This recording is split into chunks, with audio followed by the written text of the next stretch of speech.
first time I saw him, he was standing by a locker, and he was wearing like this like huge white jacket with skulls on it, and he was like super tall and goofy looking, because everyone knows Cody was goofy looking, and he had like fur, and he was like a giant. And I remember going up to him, and I was just like, oh my gosh.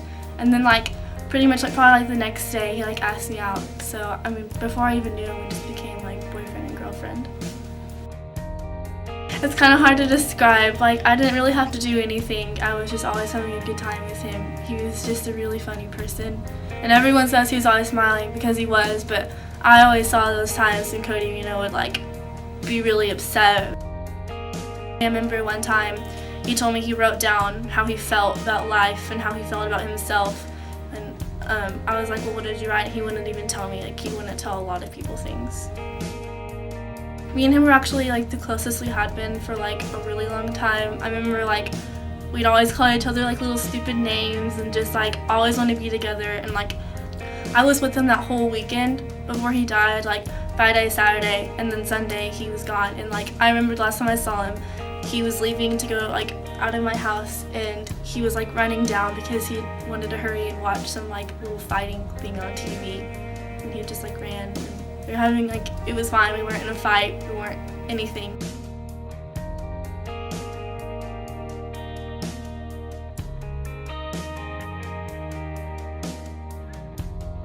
Me and Cody were just like, it was a normal like Sunday, like bored, you know, Sundays are boring, having a boring conversation, and Cody goes, I'm going to kill myself, because he was having family problems. He was like, I'm going to kill myself. And I said, no.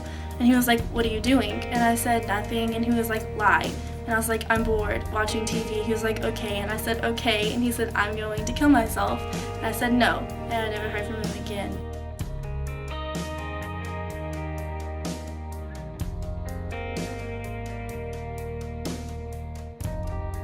And I remember after I called him like 18 times, I texted him probably around 30, just like everything, like, please don't do this to me, I hope you're not mad. Like, I thought he was taking a nap the whole time, and I feel so stupid. Like, I feel stupid every single day for thinking he was just taking a nap.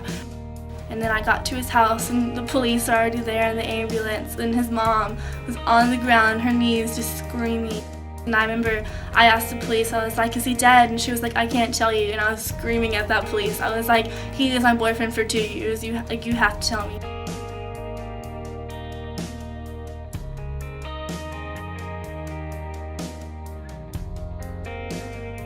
The police had to come and take pictures of my phone of what Cody said to me that day, and I'm gonna kill myself. And it was like the hardest thing. And all the police was like telling my parents to watch me, because they don't want me to kill myself, and it was just like the worst day ever.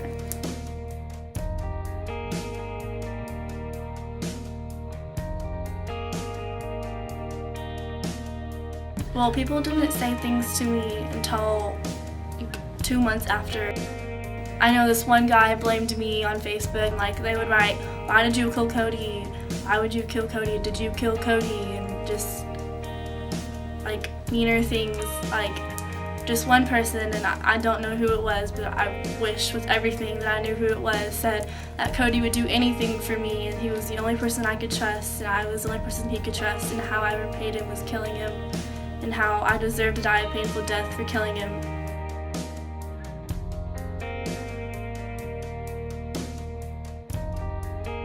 For like the first time I read it, I thought, well, maybe I did kill him. Maybe I do deserve to die. Maybe it is my fault. You know, I was the only person he trusted.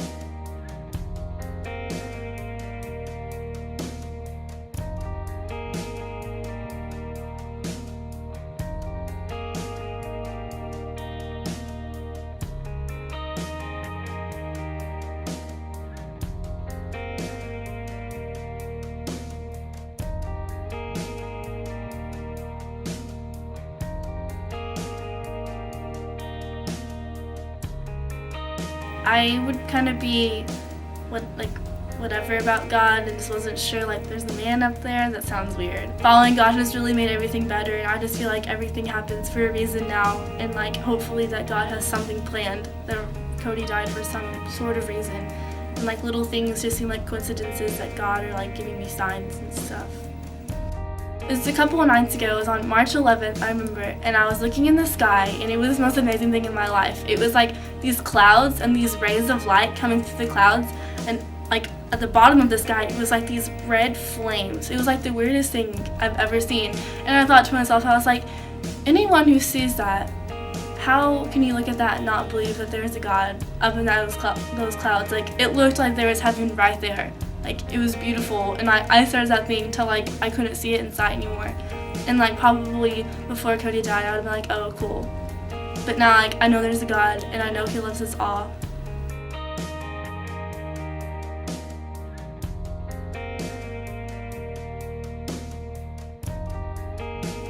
I knew that they weren't right, and I can't think about because I don't want their respect. People like that aren't worth it, but still little things will bother me and will hurt me, and like everyone will go through times in life will just the small little things will be like that really hurt my feelings, but like big things like Cody dying and blaming me or just anything that bad happens, like you have to just like learn like you're the one that knows the truth. God knows the truth. Only God can judge you. God knows you. That doesn't matter what they say. You don't know them. They're not worth it. If they have like if they're that low to say something horrible to you, then it doesn't matter.